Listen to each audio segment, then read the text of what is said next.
Betty Kennedy? She's the clerk of the village of North Branch. She's the voting representative for villages and small cities All villages. for the Okay. RTF. Okay. Just wonder where she came from.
Jim's going to be here?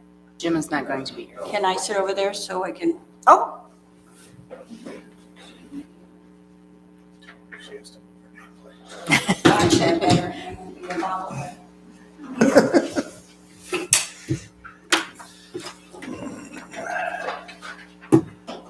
Don't sit. Ready? Let's call the meeting to order. Please rise for the Pledge of Allegiance. I pledge allegiance to the flag of the United States of America and to the republic for which it stands, one nation under God, indivisible, with liberty and justice for all.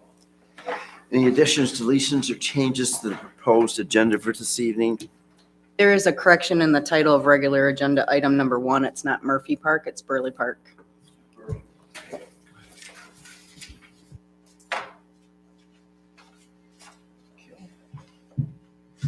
Anything else?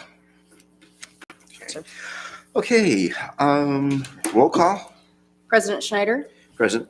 President Pro Tem Dyke, Councilmember Alec, Councilmember Kolka, Present. Councilmember Feldman, Present. Councilmember Glasser, Present. Councilmember Steffler. Present. Next item on our agenda for this evening is communications. Kim, did you want to make a presentation with regard to an informational meeting or ribbon cutting? I could if you like. Your call, it's up to you. I mean, if you'd like to, I'll just be real short. please feel free. The informational meeting, no one showed up, which is not unusual. But as you can see from the handout, I did put a lot of effort and time into this, just so not only my board, but so you, the village council, can also see what the DDA is doing, what we have done, what we're looking to do, and when our meetings are, and so on and so forth. And if you have any questions about that, don't hesitate to either give me a call or shoot me an email, and I'll be more than happy to answer any of the questions you have pertaining to that. The ribbon cutting is this Friday at 1 o'clock at Century 21 AAA North, which is one of the new buildings that the Yarborough's refurbished. And looking forward to welcoming them into downtown Almont. I don't know if you know that they used to be, I would call it downtown Romeo, not Romeo. Well, I think it is Romeo. It's by Sheena's is where they used to be there on the corner. And last I heard they're closing that office, and that's why Carolyn and Holly are here. To arrange that it will be 50 degrees on that day. I was hoping because And no wind. Yeah, I don't want to be standing out there either. But the building is beautiful, and I'm sure we would all be able to go inside and tour the building as well. So we're looking forward to that and welcoming them to downtown. So Hey, glad you're feeling better. Welcome. Agenda item number 3 in communications, GLWA 96-inch water main relocation. Hi, Doug. This is Peter Fromm with Great Lakes Water Authority. And then online we have Teresa and Steve. Both Steve is with Jacobs Group and Teresa's with her own company, but works for Great Lakes with doing communication for them. And so we're going to talk a little bit, and I'll let Steve kick it off and Pete.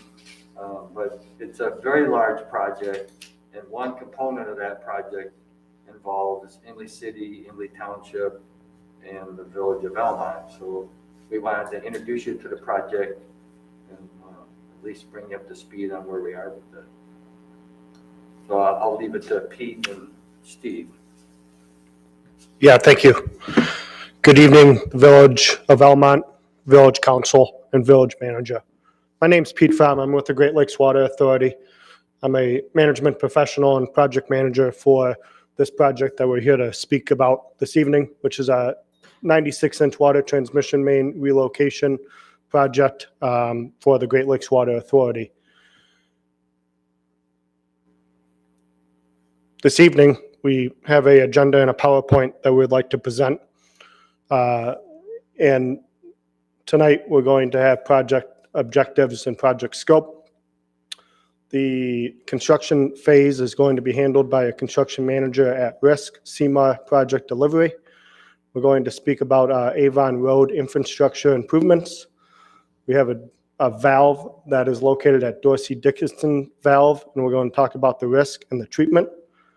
We're going to talk about the Lapeer County Intertie water main. We're going to talk about the coordination of the project stakeholders and the Intertie water main key milestones. And then at the end, we'll have an open discussion for questions and answers. I want to turn it over to Steve from Jacobs to run through our PowerPoint.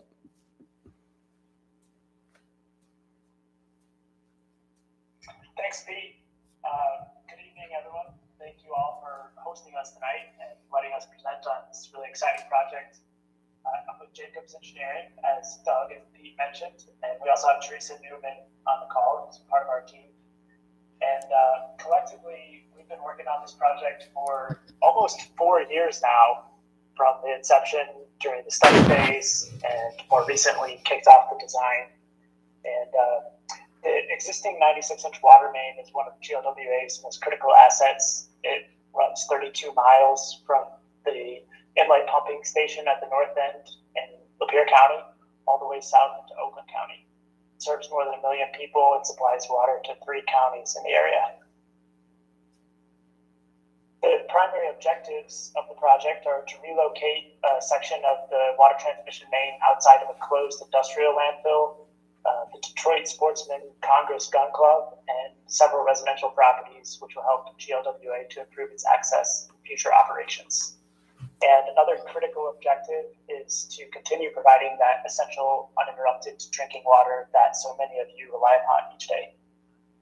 There are other objectives as well. We've been coordinating with another area infrastructure improvement project, as well as some roadway and traffic flow pedestrian improvements along the East Avon Road corridor, and some additional infrastructure throughout the service area that'll help to support temporary shutdown of the main, as well as keep the drinking water service to the GLWA member partners.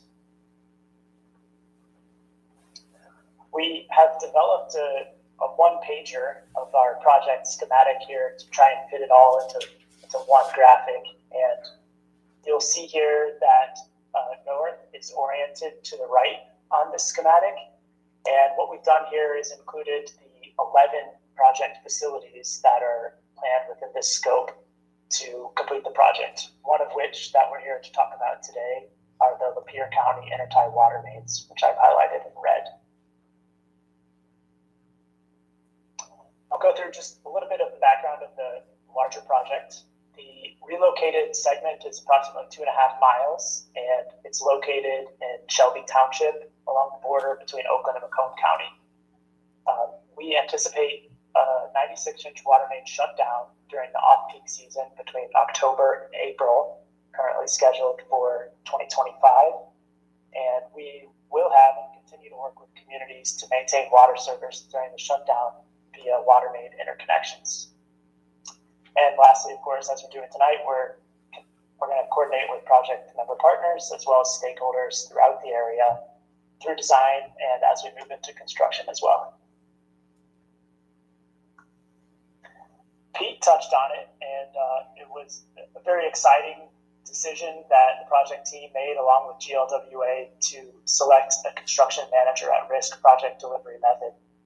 And this is kind of a newer project delivery method to the industry, which allows the constructor, the CMAR, to be involved in the project a little bit earlier than normal during the design phase, which will help GLWA, the project owner, to reduce risk by getting obtaining contractor input on constructability, sequencing, and scheduling as the design is being completed and before construction actually kicks off.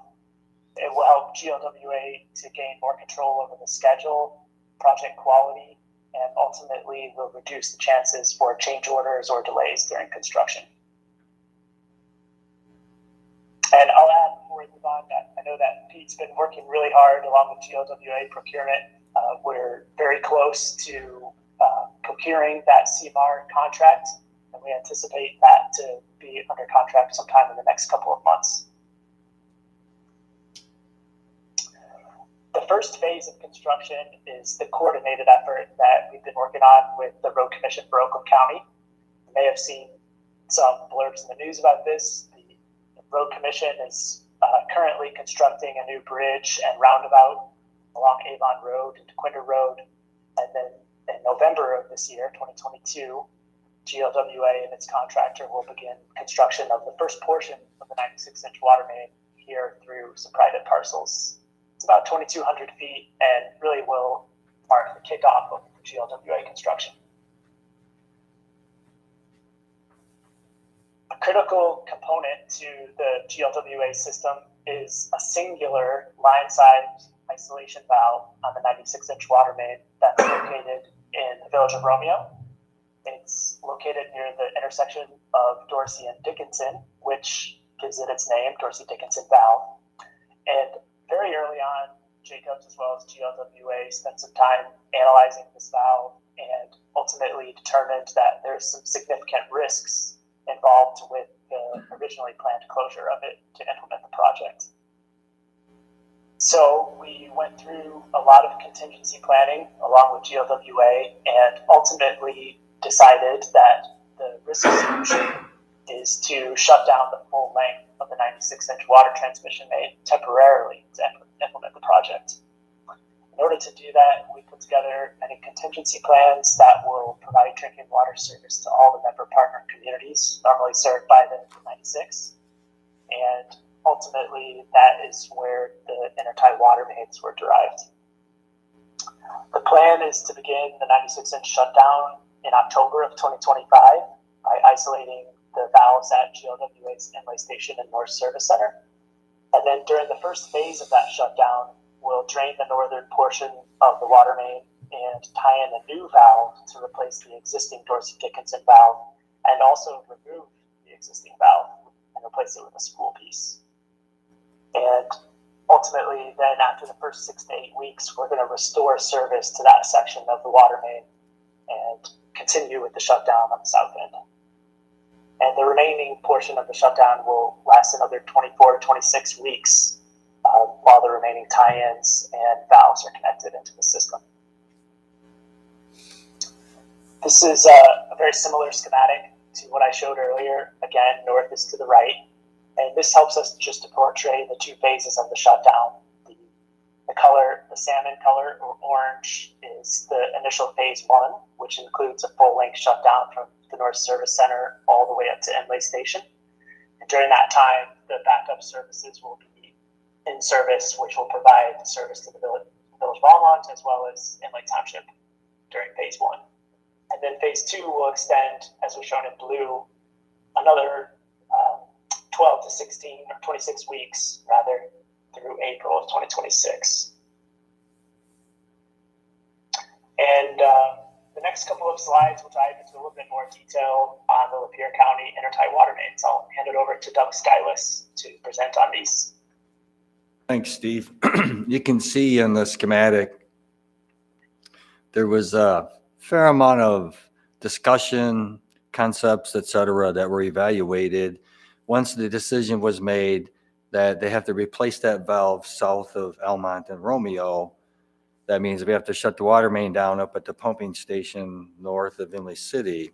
So how are we going to keep Imlay Township and the village with water?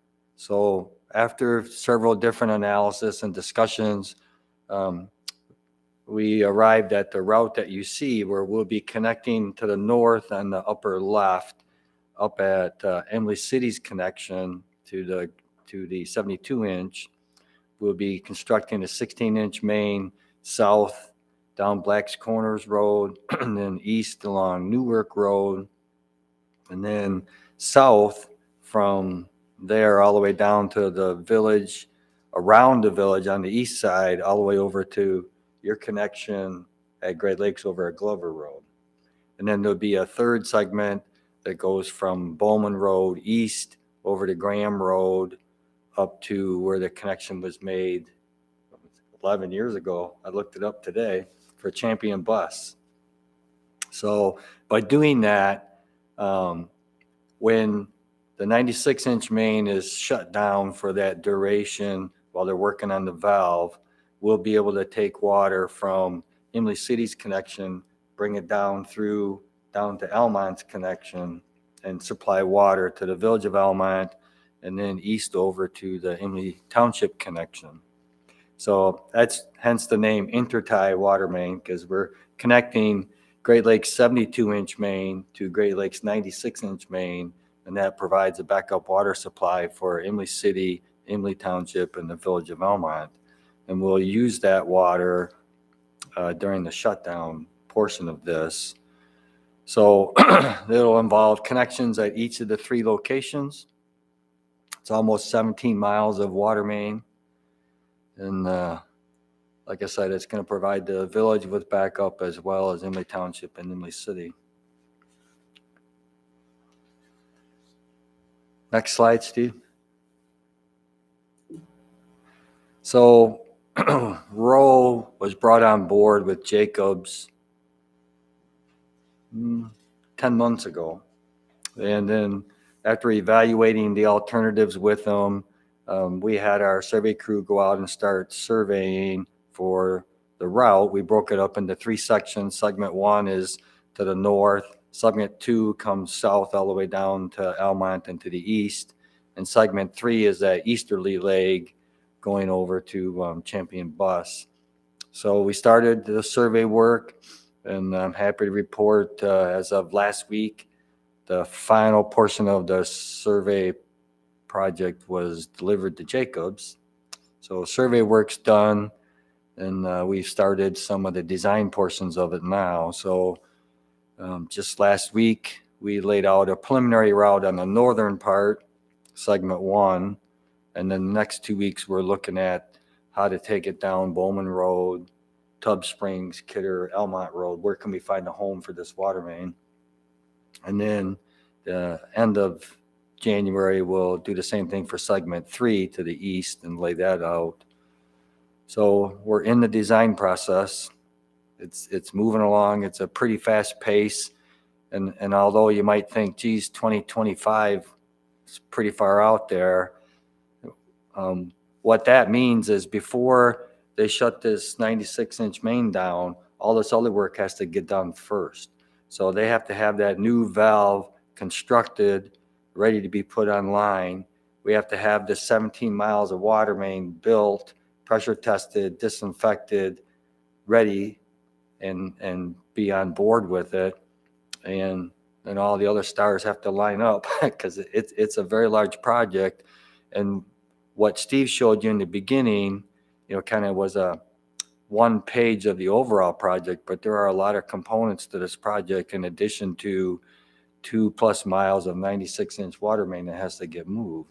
There's a pumping station they have to build and some other things. So all those individual components take a lot of time to be able to get them built, get them tested, operational, and be ready in 2025 when we need to do the work.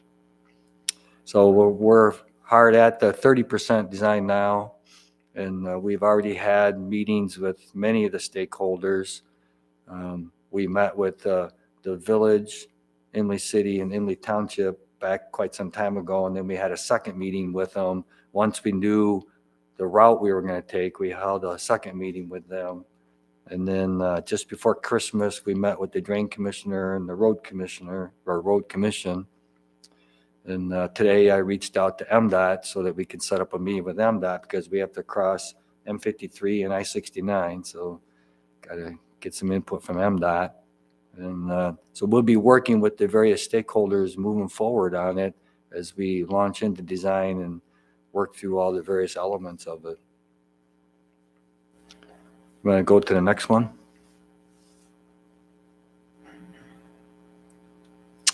So that's why when we met with David and Brian, I guess it was end of November maybe, David asked if we'd come to the council, bring the council up to speed on so that you guys know what's going on.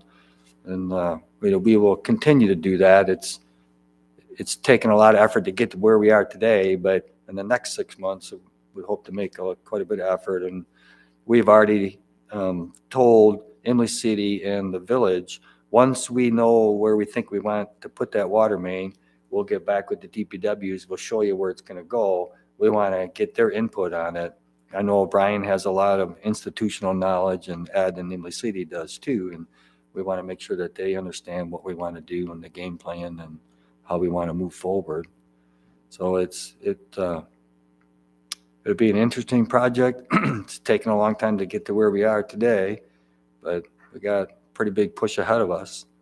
And like I said, we'll be working with your manager in DPW, and same with Imlay City and Imlay Township. And the last meeting we had with the group, I asked that we invite Elmont Township because quite a bit of the water main is going through the township, although they're not a customer.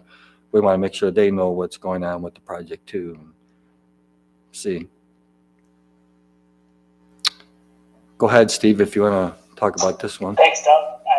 Yeah, it's a really important aspect of the project too, and I'd like to hand it over to Teresa to talk a little bit about our ongoing coordination and future coordination as we get to construction. Thanks, Steve. Hi, everyone. I'm Teresa Newman. I'm with the Jacobs team, and I'm responsible for the stakeholder coordination and public engagement. I'll go use our diagram at the bottom. We began the stakeholder coordination in 2020 during the project kickoff phase, where we formed a stakeholder advisory committee that was made up of GLWA customers, agencies, utilities, and businesses that were directly impacted at that point in time with what we knew in the design phase. We have held 6 of those meetings so far, And we continue to add members to the committee, and we're having very good discussions. During the preliminary design phase, we launched a project webpage, and we began sending out regular informational updates to interested parties and impacted communities. Where we are now in the final design phase, we are beginning now to begin holding public engagement workshops in the communities as we begin discussing, as we have information about the construction schedules. So we are continually sharing information, taking information inside, gathering feedback, and pushing it back out. And we're always ready, willing, and able to schedule a meeting with anyone that you feel is interested, would be interested in having a discussion about this project. So here we have our project webpage. It's if you go to the glwater.org website and type in search 96-inch water main, you'll get to our webpage. We have an email address for the project, that's 96inchwatermain@glwater.org. And you can always contact me if you have any questions, and I'll get you to the right folks to get answers.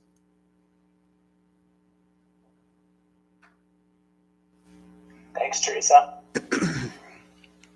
Okay, I think this is the last slide that we have in the deck. I'm sure everyone's been wanting to know what does the schedule look like. So I think Doug touched on it. We recently have kicked off the intertie water main design, and Roe has been very diligent working through that. We anticipate a 30% design completion in April of this year, and then the 60 and 90% milestones will fall through into the early fall. And those are really to align with what we anticipate to be the CMAR contractor's pre-construction phase. Ultimately, they will be at the table with us and Roe and the design team to finalize those design plans as we get closer to construction. The plan is to complete those designs in October of this year, and then currently we anticipate construction of the intertie water mains to begin in May of 2023. As we work through the pre-construction phase with the CMAR contractor, they certainly will have input on construction, and the intertie water mains will be something we'll discuss in further detail with them. So there is a potential for that to change, but we do know one thing for sure, as Doug noted, the intertie water mains will need to be put into service and active at least one calendar year before we plan that shutdown.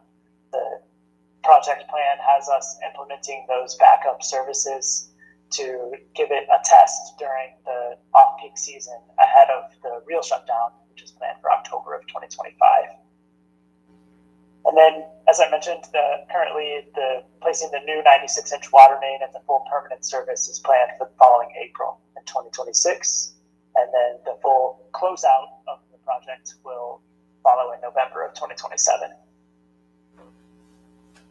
So that's all we had prepared for tonight. Again, I want to thank you all for your time, and suppose we can open it up to questions if any of the council members have questions on the project.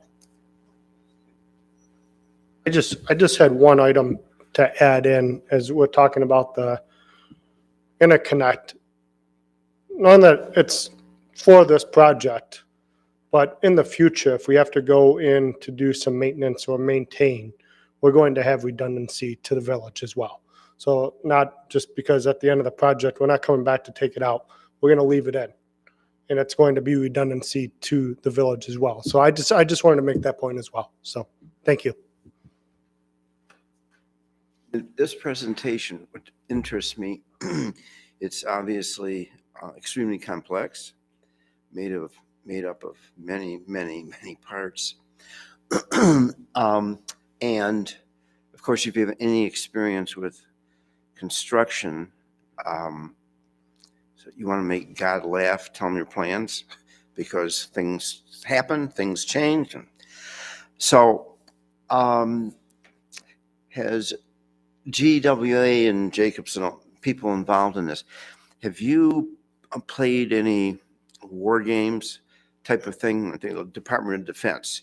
They have their war games anticipating, well, if we do this, then this is going to happen. And if we do that, this is going to happen.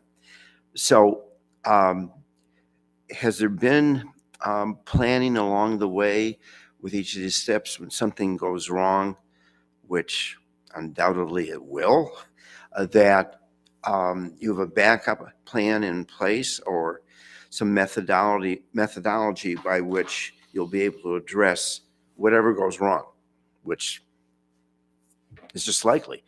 I mean, building a home, it may get built a year later than the builder said he was going to build it.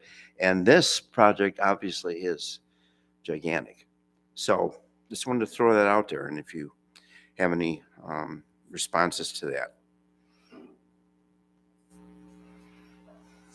I'll let Steve touch on that first. Sure. Sure. Yeah, it's a really important point. And one of the aspects of the project that we implemented on day one is a project risk register. And it's a living document that we coordinate with the project team as well as GLWA monthly during our progress meetings to anticipate any sort of risk that might be involved in the project and put together some mitigation strategies for those so that we can think about those what-if scenarios that might come down the line, either during design or construction. So one of those was, in fact, the Dorsey-Dickinson valve, which ultimately led us to where we are today in terms of implementing the intertie water mains. So on your risk register, obviously you have a tornado diagram showing what your highest risks are. Do you guys track your top 5 or top 10 on a regular basis? Yeah, we have certainly organized them by priority in terms of risk percentage as well as the outcome. And we typically look at some of the top ones each month, and depending on how things might progress, then we'll discuss those with the GLWA project team. Is this project required to have a VE study, or is it 100% privately funded?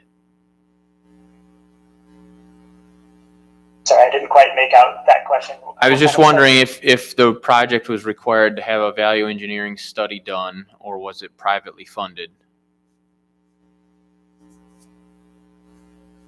I need to defer to Pete on that one. So we did evaluate different options for this project. And we do have in-house engineers taking a look at this project as well to make sure that we're coming up with the best option for our system. Some of this project is going to be funded by the state of Michigan with a reimbursement that it's similar to a bond, but we go to the state of Michigan for funding that we will pay back over X amount of years. I don't recall what the threshold is for the state for a VE required study or not. I do know what it is for federal, but not for state. Yeah, I would need to follow back up with that. I think that was part of the reason for bringing the CMAR on board, because the CMAR interjects the value engineering as it's being done. So I think you'll see that process. And in fact, that's why they've been working so hard to do the CMAR process now, because that first part of that project is going to be under construction at the end of this year.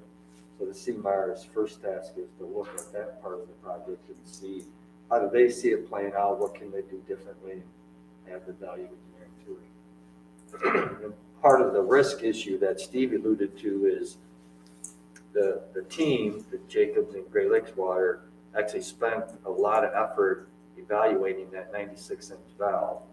There was a lot of discussions about it. They reviewed all the history of it, and it was decided that it was too risky to count on that valve working for lots of different reasons. One, 96-inch has a tremendous amount of pressure behind it, so there's safety concerns. But if, for instance, you can't get that valve to get a good shutdown, if it doesn't close tight, if all these other things might happen, what are you going to do downstream of that? So that's why the decision was made. Let's not count on that valve at all. Let's go up and build this intertie that allows us to bypass that whole valve issue and build a new valve in place of it so that they know in the future they'll have a valve that they can count on. There was Yeah, a lot of that. I'll add to those points. From 2017 through 2019, Jacobs was under contract with GLWA to complete the concept study phase. And throughout that, there was 11 different implementation strategies that were contemplated. And I think Teresa could probably speak to that a little bit more than I, but those strategies were evaluated and then presented to many of the member partners. And ultimately, the current strategy that was selected is the one that we're moving forward with. So, and those same strategies were included in the project plan that was submitted to the state in order to secure that DWRF loan funding. And I just wanted to touch on about emergency response. When something does go wrong during the construction phase, we're starting to build internally our emergency response team, and we're going to sit down and evaluate different risks that could take place and play those out and make sure that our emergency response team is ready to act upon that and be proactive. And we are starting to work through that internally, and then we'll bring that externally to share with our stakeholders and member partners of who to contact if this takes place. So we are working through that in this stage right now.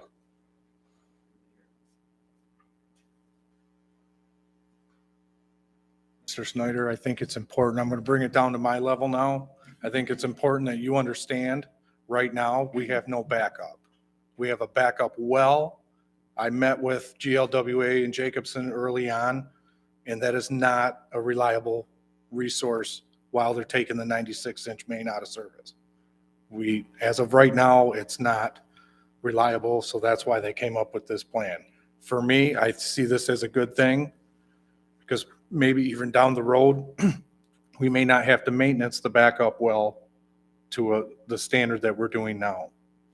So this is good for us as a backup. We're hooked to the 96. They're giving us a connection to the 72 as well. If that makes any sense to you guys. And Doug, I do have one question for you as well.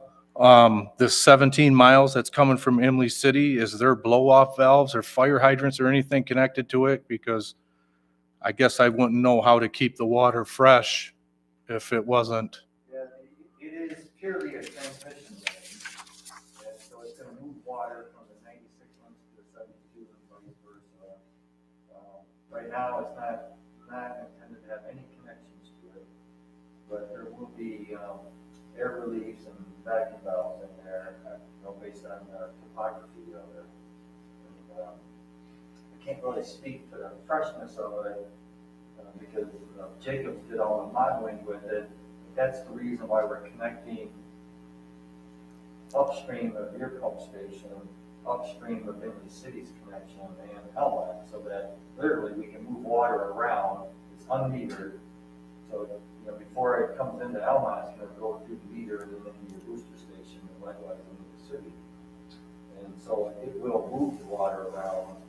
And I think as long as we can keep water moving through 16 inches as opposed to you drawing off of 96, it'll stay fresh. Okay. And that's what Peter talked about too, is when the large project is done, the 16-inch line is going to stay active. Yes. Because there was discussions early on about, well, what do we do when the main project is done? Do we shut the 16-inch valve, which we could do? Certainly there'd be provisions for that, and it wouldn't have to stay live.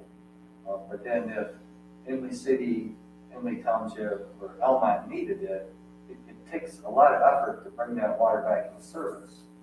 Because you got to chlorinate it, clean it, and all that. So by that time, you're well into an emergency, and the timeliness wouldn't be so good. So Great Lakes has made the decision that they want that one to stay active. Certainly didn't mean to imply that I had any objections to infrastructure improvement. That's a really good thing and very important. I just want taking a look at backup and, as you mentioned, an emergency. To me, I'm sure I don't have to tell you people that I'm sure you have significant concerns that everything goes smoothly and you don't run into big problems. But just realistically, most likely there will be some, and as long as you're planning for that, and that's comforting. Yeah, I had a question. I know it's intended to be a transmission line for now. Could it be converted to a distribution line in the future if there was to be an expansion of water service into the township? We were asked a question from Imlay Township. And so we brought that forward for Great Lakes to consider it. And there is a potential of making connections to it, but it would be customer connections, like Almont as a customer. Not individual Not customers. no right. individuals. Because Great Lakes doesn't want to be in the business of providing water to individuals. They are wholesaling water. So if Almont needed another connection, that could be possible. You have to build a meter pit and all that stuff. Or if Imlay Township wanted another connection, similarly, that might be possible, but not individual. Right. Yeah, I'm thinking more of expansion out into townships that may be interested. Yeah, that's a dicey question. And a long way down the road. Well, potentially, yes. But lots of discussion around that topic. Yeah. It's frequently brought up and looked at, and conceptually, can this happen? So from my perspective, I think that's somewhere in our future. Not tomorrow, but down the road, more than likely. Yeah, and I think Great Lakes is well aware of their customer relationships, so. Sure. Mr. President, if I could just ask two quick questions. Sure. What would you estimate the timeline for construction that would be impacting the township and the village? I know the intertie construction begins sometime in '23, and I know the whole system won't be operational until '26, but where would you guesstimate that we'll actually see construction taking place in our backyard? I don't know that offhand, David, because the CMAR and their contractor are gonna have to look at the whole project and say, well, we think it's best to start here, or they could start in more than one place and work together. So I can't say exactly where. I think the duration, total duration, I would think a year would be enough time to build it. Then you have to get it ready and operational. But I don't think they're gonna be in any one place very long. I think most of the work will move along pretty quick. But yeah, they're gonna be out at Glover Road making a connection in maybe 2 weeks, and some go from the city and the township. That will take a little more time. But as far as coming down, Holman or Tub Springs or Kidder or even Belmont, I think that work will progress fairly quickly. I don't know how long it will be running. Water main work goes pretty quick, and with this type of project, unlike your municipal type projects, we have no connections to worry about. So we don't have to stop and hook up this street or stop and do this work over here. It's really quite, lends itself to pretty high production. And I just wanted to reemphasize the point that Mr. Treat made regarding the redundancy factor. In our capital improvement plan, we actually had budgeted for some time down the road a second well to comply with Eagles requirements, because as Brian indicated, the small well that's behind the rustic bluebird would not service our community very well if we had a shutdown. And this redundancy helps alleviate that. And we had budgeted in the vicinity of $450,000 for that. So that's monies that we can, repurpose or reallocate toward other major projects going forward. So I just wanted to advise you folks of that we actually had monies committed for a new well to be the backup, but now we won't have that need going forward with this redundancy plan. So that's the big benefit that will, Yeah, but that leads to a question I have. Well, I have two questions. Can you reconfirm the size of the tie-around line? Was that 72 inches or 16 inches? 16. Okay. And how would that affect our pressure compared to what's coming in now? It won't? We Okay. have 16 coming in Okay. now off the 96. My second question is financial, so you guys might not be able to answer it. We priced out a couple of miles of line and it was exorbitant. So the cost of this, just to build this tie-in, I know is going to be exorbitant. So my question is, since it's going to be a benefit to Village and Inley Township, how does that affect our financing, or are we going to get, I don't want to say backlash, but are we going to get assessed more, payment because now we have this backup system that was built for your guys' construction on a project you guys had to do? So this project is already built into our capital improvement plan that has been in there for years already. I would need Teresa to maybe follow up on that to you in more depth, but this has been a project that has been in our plan for a while. I just want I think besides the redundancy and making sure we have water, our constituents' questions would be, well, they're building a 17-mile line. Is that going to affect our pocketbook? Yep. It's a valid question, but it's not intended to impact any of the customers directly. Appreciate that. Thank you. And thank you for the presentation tonight. absolutely. And my last comment, Mr. President, would be just to allow Doug to share how Rowe Professional Services got contracted to be part of this process, because I think it's pretty important that our engineering firm is utilized by GLWA for this. And Doug has a key role too, so why don't you update us, Doug, on your role? And Jacobs reached out to Rowe because I think they were pretty familiar with our involvement in this vicinity, and there was some discussions on could we help them, and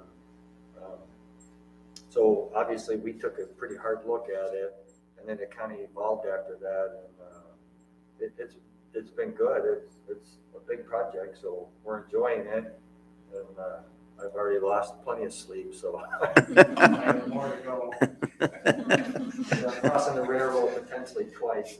Railroads are tough entities to deal with. I'm not with M53 and I-69. That's not really easy either. But I worked with Jacobs early on and talked about the benefits because we looked at various routes and options. And it's good to work with Jacobs and Great Lakes because they weren't focused on the least expensive option. What they wanted was best long-term. And best long-term was for Great Lakes, but also to the three customers. And that's pretty important. It's nice to know that they would think that far out to look at that. So they're offering back up to the village, to Inley City, and to the town, Inley Township. So that's pretty good. So, and obviously I'm here to work with the village, work with the city, the township, and all the stakeholders in between too. Any other questions? Great presentation. Thank you. It Thank very, you. very informative, went into depth, and as we progress. So thank you. Thank you. You.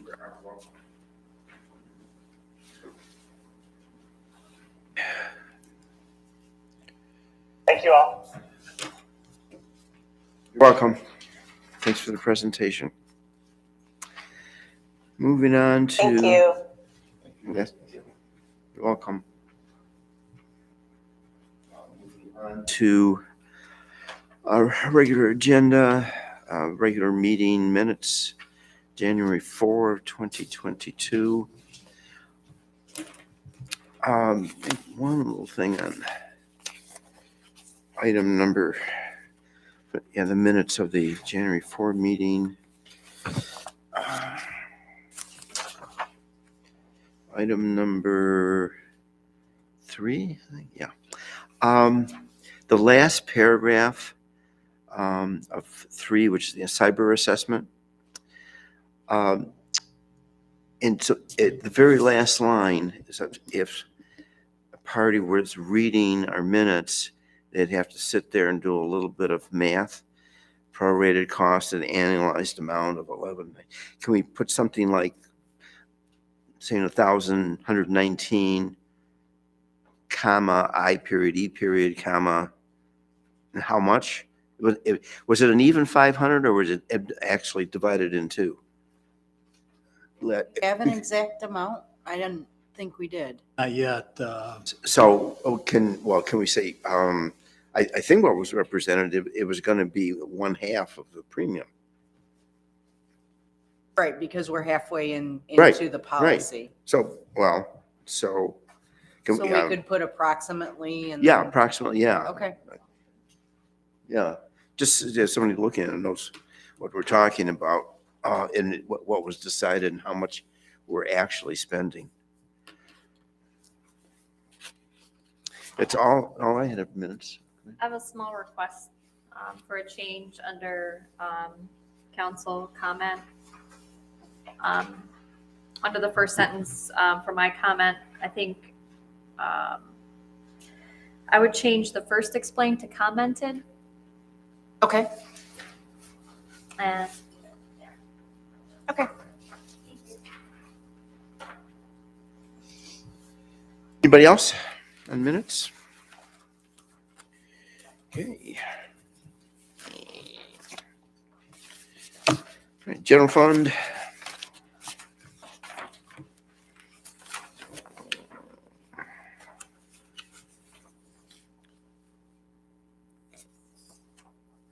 Major streets, local streets. Parks and Recreation Fund, Downtown Development Authority Fund, Sewer Fund, Water Fund, Equipment Fund.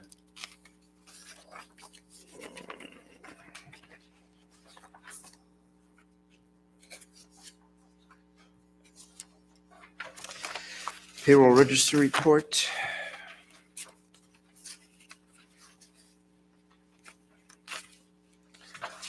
Water report.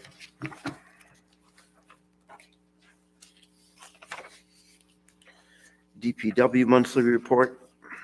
I just wanted to say, when I read Brian's installed no parking signs, I totally misread that at first and thought, how could you not install signs?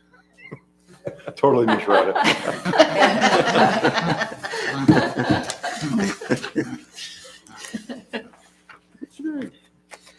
Wastewater treatment plant monthly report. Police report. Just a quick question. I know the chief isn't here, Mr. Manager. I just wondered, there's two numbers that kind of really jumped out in his report at me, property inspections. So we averaged 2 a quarter for the first 3 quarters, and then in the fourth quarter, we did 65. What happened in November and December? So if you could ask him, I just wondered how we went from averaging 1 to 2 a month to 36 and 27. Sure, we'll follow up with that.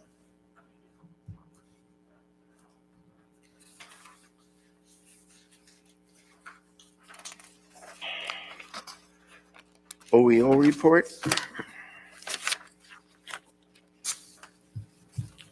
Construction Code Authority, AKA Building Permit Report. Financial Position Report. Entertain a motion. support. Motion made by President Pro Tem Dyke, supported by Councilmember Steffler, to approve the consent agenda. Any further discussion? All those in favor say aye. Aye. Opposed, same sign. Consent agenda is unanimously approved.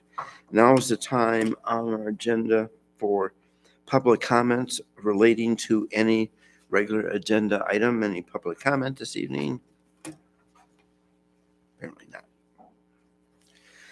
Okay, regular agenda item number 1, Burley Park oak tree pruning quote. Yes, in July, at the July 6th meeting, when council approved the fertilizer injection, they also had consensus to request a winter tree trimming quote from Owen Tree, and in your packet is the quote from Owen Tree for winter pruning of that large oak tree at Burley Park.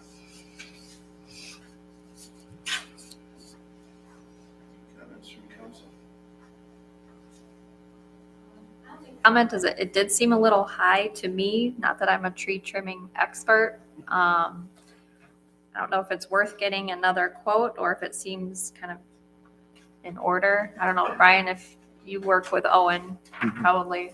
Yeah, it's a big tree. That's, I know they got to bring an extra long hoist in, and they may have to climb it. If you want other quotes, we can certainly do that. But Does it say in? they're the ones that are giving the tree the injections. So I think, I'm not sure if that was a package deal or not. I don't remember. It all started when people wanted that to be a parking lot. They said the tree was dead. So I had an arborist look at it, and it's very alive. It just needed injections and trimming. So, but I can most certainly try to get more quotes if you like. Does it seem, No, that's about average. That's what I would pay to have an entire tree taken down of normal size on East St. Clair or West St. Clair. One was just taken down like in front of 324, and that's what I paid to take it down, but the tree is much smaller. This is a, nice work too then? yeah, and this is supposed to be the oldest tree, what is In it? the United In the States. United States, so I Wow. wouldn't say I'm a tree guy either, but I do deal with them, but This we know. Yeah. Or at least those of us that have been on council a while. Whenever you hear about tree work, and Owen's name comes up most frequently, they're expensive. I mean, and obviously not the least hazardous of work. So yeah, I kind of expect a big bill from them.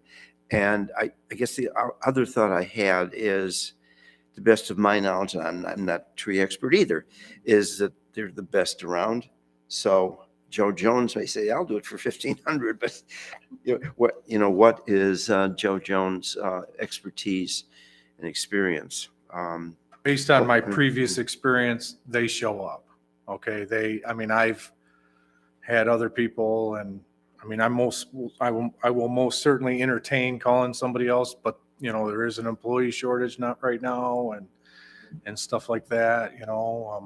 We did, wasn't this on the agenda in July, but we decided to wait till winter Yes. after the injections You and have to, till you the, have to trim oak in the winter. yeah, So they don't get yeah. whatever disease that is, I can't remember. Oak wilt.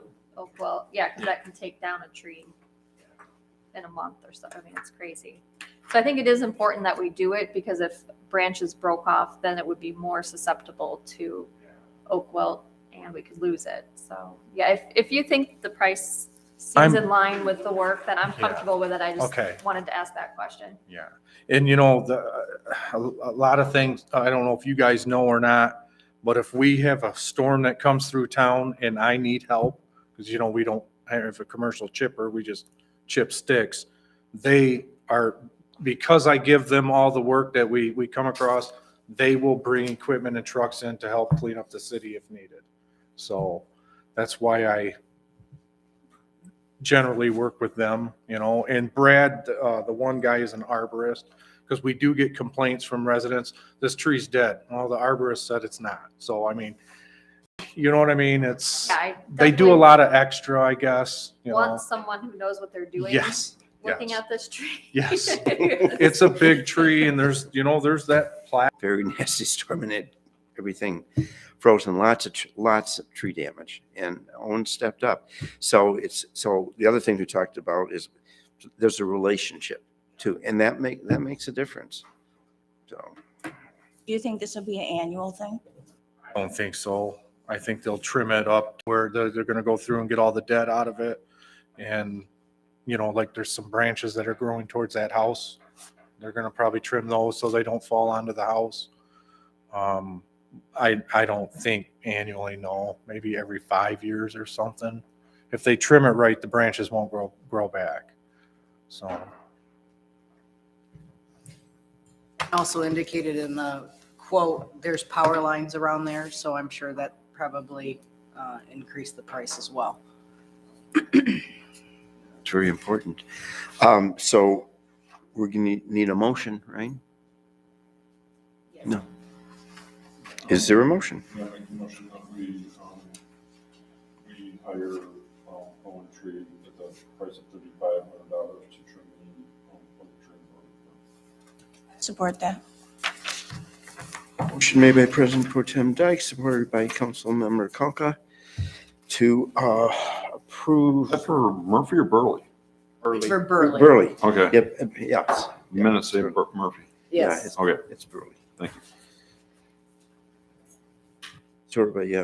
Supported by Councilmember Conca to approve Owen Tree quotation in the amount of $3,500. Any further discussion? All those in favor say aye. Aye. Opposed, same sign. Unanimously approved by those present this evening. Regular agenda item number 2, installment purchase contract for the 2022 GMC Sierra pickup. Who's going to make the presentation on this? Clint, why do we need the vehicle? Well, we have the vehicle. Right. But yeah, the purchase was approved back on May 4th, and due to the shortages, we just now got it delivered. So enclosed in your packet is the installment purchase contract for your review and approval. And it's, we are getting the loan from Tri-County Bank at a 2% interest rate for a 4-year loan to comply with our budget. It doesn't affect our overall debt limit or our installment purchase contract limit by much, 3% and less than 1% for total debt. So we're still in good standing with those limits. So This is fairly standard processing that we go through with regard to purchases and financing, acquisition and financing. So is there discussion, questions from council regarding the installment purchase contract? Start with that.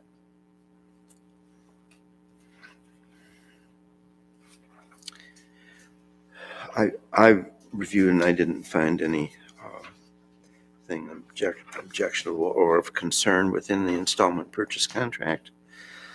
If there is no discussion necessary or questions regarding it, entertain a motion. I'll make a motion that we approve the installment purchase contract as presented for the 2022 GMC Sierra pickup. Support. Motion made by Councilmember Steffler, supported by President Pro Tem Dyke, to approve the installment purchase contract as presented to us. Further discussion? All those in favor say aye. Aye. Post same sign. Unanimously approved. What year is the current truck you guys use? It's a 2006. Then we need a motion for the resolution too, Kim? Yes, we do. All right, I'll make a motion that we adopt resolution 22-01-02 to authorize the installment purchase contract. Support. Supported? Motion made by Councilmember Steffler, supported by Councilmember Bellman. Pete. It's Pete.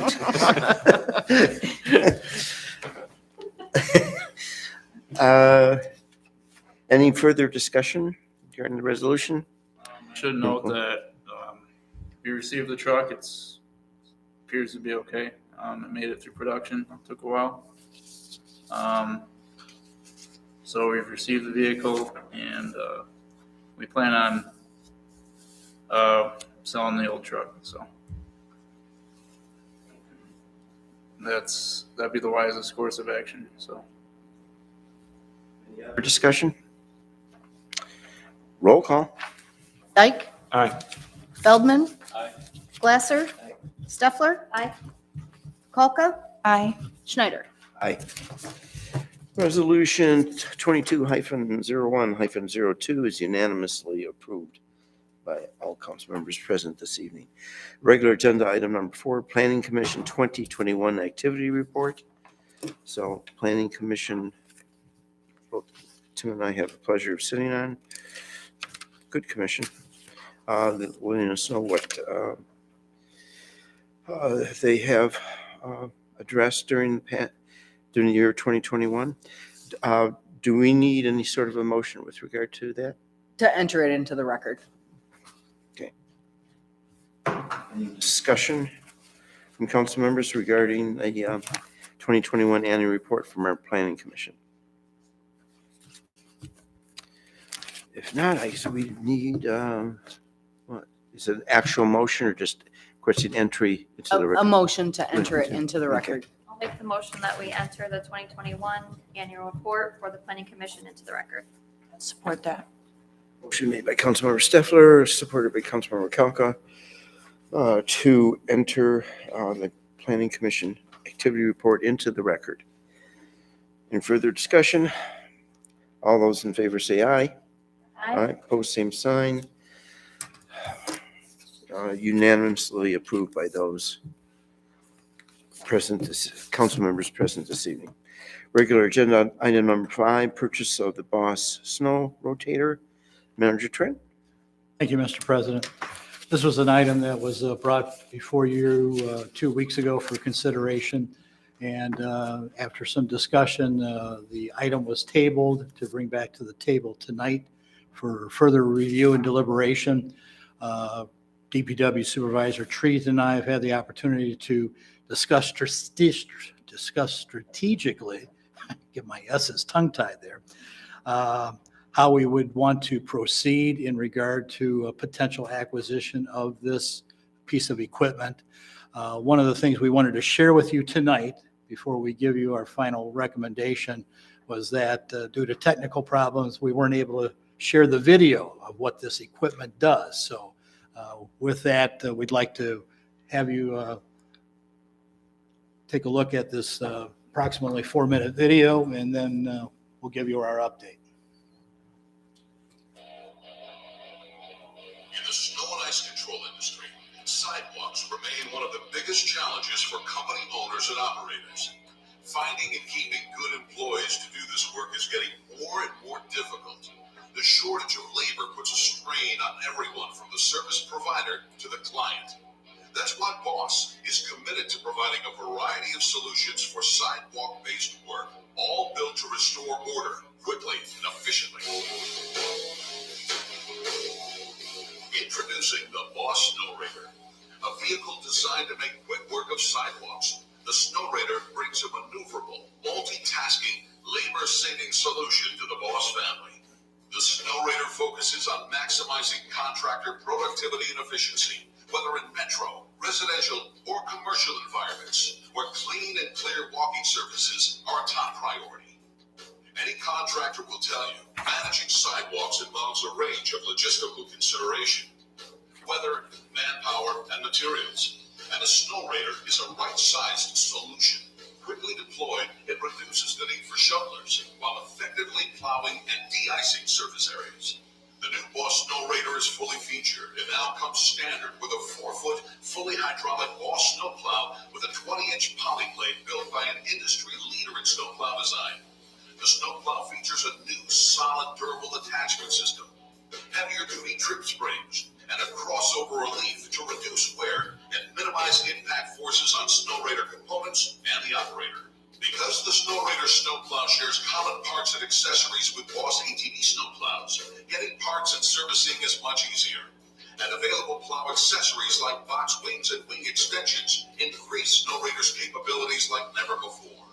Upgraded Boss hydraulic hydraulic cylinders make operating and plowing with the Snow Raider easier. And with float and active down pressure functions, the Boss Snow Raider scrapes more effectively through both snow and ice-covered surfaces. Back drag indoors and crosswalks, or carry a load of snow across a long stretch of sidewalk. The Snow Raider can do it all. The Snow Raider is powered by a Honda GX390 engine, proven to perform reliably in extremely cold, harsh winter conditions.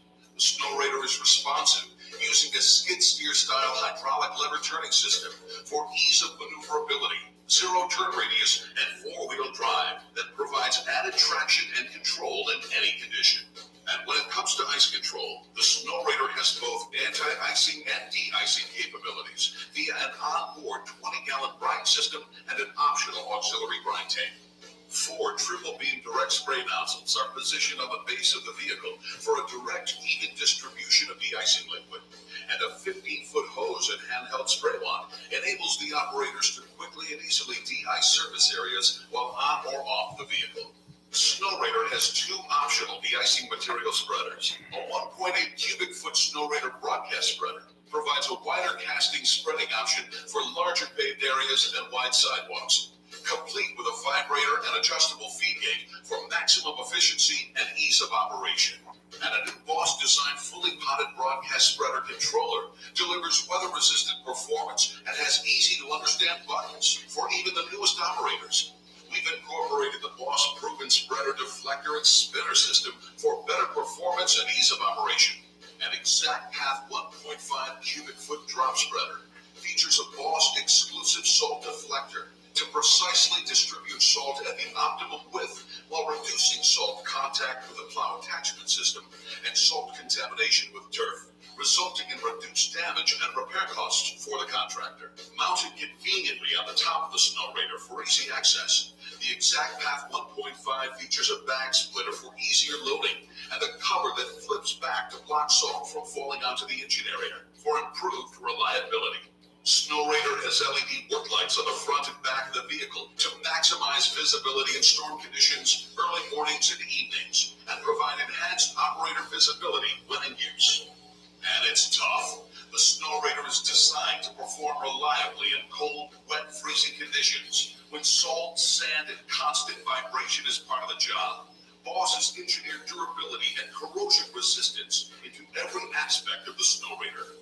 And when it comes to parts, accessories, and service, Snow Raider operators will now benefit from a national Boss dealer network, increasing parts availability and service. From streets to sidewalks, snow removal to ice control, and everything in between, Boss is committed to pushing the forefront of innovation with equipment designed with efficiency in mind. The Boss Snow Raider, built to back you up. To find a Boss Snow Raider dealer, visit BossPlow.com.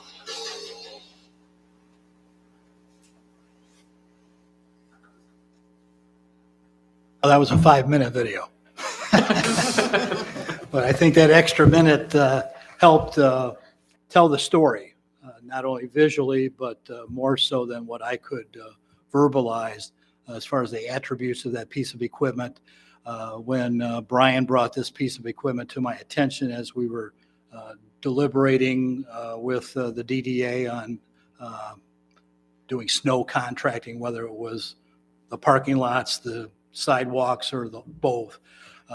This was something that I thought merited consideration. And based and from the discussion that we had 2 weeks ago, Brian and I put our heads together. I think we could address any of the concerns that were generated from 2 weeks ago. But in light of where we are at in the snow season, where for whatever reasons, Mother Nature has pretty much dodged us for the last 2 months. We've had some snow, but obviously not the kind of snow that other parts of the country are enduring right now. And if we were to acquire this piece of equipment, even if there was one available down at Weingart still, which I don't know if there is or not, but the snow season is only going to last possibly 2 more months. And so Brian and I decided that our best course of action right now is to utilize the equipment that we have. We've got a skid steer, it does the job, and when the DDA board determines after the spring the performance of yard services that did the parking lots, as well as our DPW department doing the sidewalks, what course of action do they want to take? My recommendation is that, which Brian was a big advocate of earlier in our discussions with the DDA. We want to do it all. And so I think if we have a long-term commitment from the DDA for a future contract starting the next winter season, that an investment in this type of equipment is more justified than what it is today. And so we're recommending no action be taken at this juncture, that we hold off on this. And after we have a chance to revisit contract negotiations with the DDA in the spring, if we find out that, yes, they'd like our DPW to do it all, well, then we'll come back to the table and ask for your support in purchasing this and build it into next year's budget.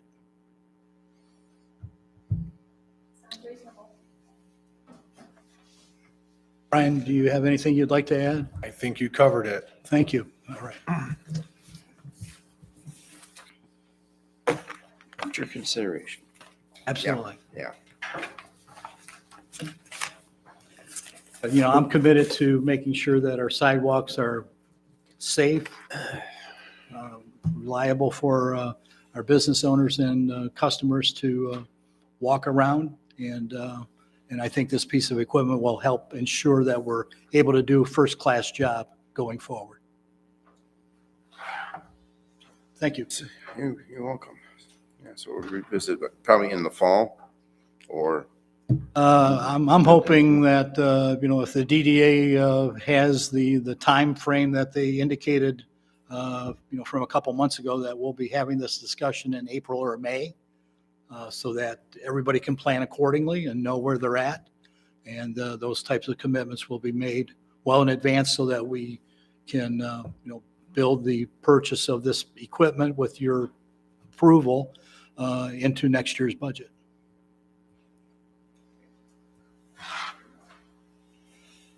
Okay, now, so that's it for our regular agenda. Now is the time for public comment for any non-agenda items. Any public comment? Nope. Okay. Manager Trent, anything that you would like to bring? We don't have open discussion, closed session. Anything you would like to bring to council's attention this evening, comment-wise? I've provided a written manager's report to you. The one big highlight that has really caused a flurry of activity, especially just in the last week, is interest in vacant lots in our industrial park.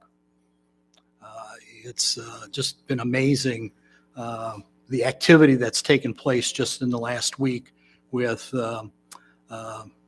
Legacy Metal Services expressing interest in wanting to hook up to our infrastructure. And after reviewing our infrastructure sewer system, where, being the new guy on the block, I just assumed that water and sewer just had to run from McDonald's all the way up to Tub Spring along M53. And lo and behold, when Brian showed me the maps, I find out it doesn't. Everybody's getting their stuff from the backyard, so to speak. Legacy is being very proactive, and because of their growth needs and really needing to do something in a shorter time frame versus something that might be more long term, trying to figure out how can we bring sewer in from the north or the south, east or west, which way would it go?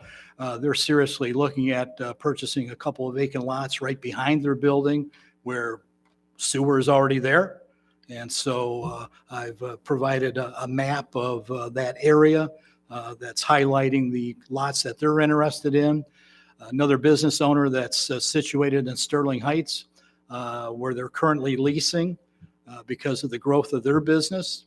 They want to buy property and build their own building. And so I was pleasantly surprised when I was told this morning that instead of one lot, they're planning on buying two side by side in the industrial park. And Mr. Glenski has already sold a lot a couple months ago, which I've indicated on your diagram.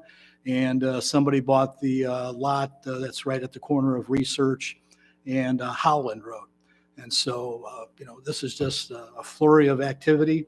And there's interest and some discussion that's going on the potential purchase of the European Deli as well.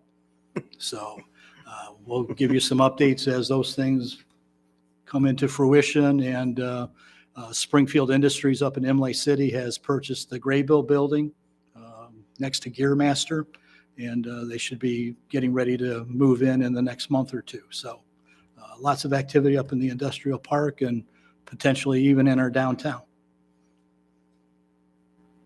So, but very encouraging. The industrial park has essentially been dormant for many, many, many years. And so all of that's terrific news. And yeah, I can't wait for a new European Deli. That actually happens. That'll be wonderful. I mean, I really miss the nice awning he had up there. Yeah. Oh, that's excellent. So I don't know if you did anything special, David, but somehow you're pulling them in. So Working with those individuals that come knocking on our door, finding out what it is that they need and responding quickly so that they can make decisions quickly. And, this individual that I mentioned that, they were just thinking about one and today it's two. And I'm actually having a meeting with a business owner tomorrow to try to help facilitate a sale and purchase of one of our desirable vacant lots in the downtown. So, very good. Thank you. Kim? No, sir. Anything? Wayne? Just really wanted to say, after being a year on the council, I've been hearing just a lot of good feedback about all the, changes we've done in the village, the new manager, all the new council members now, and just kind of like you just said, David, you could definitely see Elmont's going in the right direction now. And I think we did some really good things this year. You could really see the fruits of the labor. It's encouraging. Yeah, it's nice to see movement upwards. Yeah, so thank you, Wayne. Pete? Nope, just on the learning curve. And you'll probably be teaching us some things too. Tim? This is not to be put in the record, but if he's on a learning curve, why did he take the project managers that were here tonight and make them classy items as 2 questions?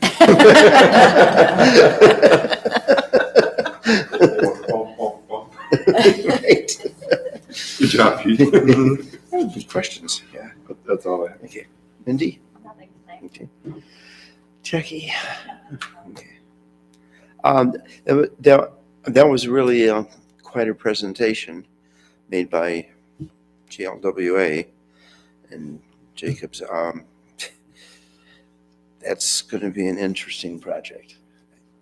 Yeah, I mean, obviously you need water to function, and you keep thinking, is our service going to be affected? But it's appreciative this far out that we're being informed in such detail. Yeah, I mean, they've been planning it. What did he say, since 2019? Yeah, so a lot of planning has gone into it. It is, I think, somewhat gratifying that our village engineer Rowe was brought into the project by GWLA, and that speaks to their expertise. Either they catch criticism at times, and other times we see their level of expertise. They really do an excellent job. So, I mean, in so many ways, that's a good thing to hear, because infrastructure is ignored for so many years, not just here in Elmont or state of Michigan, about the whole country. I don't know where we fall on the global map as far as infrastructure, but it's way down there.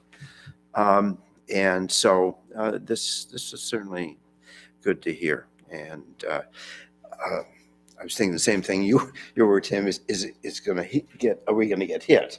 Water rate wise, and the answer seemed to be no. We've already taken into consideration as part of our capital improvement plan, and I won't hold my breath. Well, their argument could be we just give you a backup loop. And 17 miles of, I mean, Doug might have the price, but 17 miles of pipe is going to be pretty expensive. Yeah. Yeah, and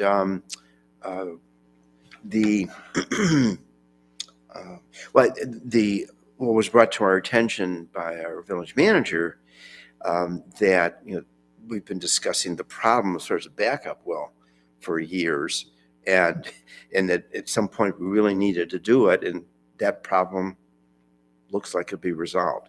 So that's $450,000 that we saved that we certainly can use for other things. So yeah, a lot of good news. So everything's coming up roses, guys. And we're adjourned. I remembered this time.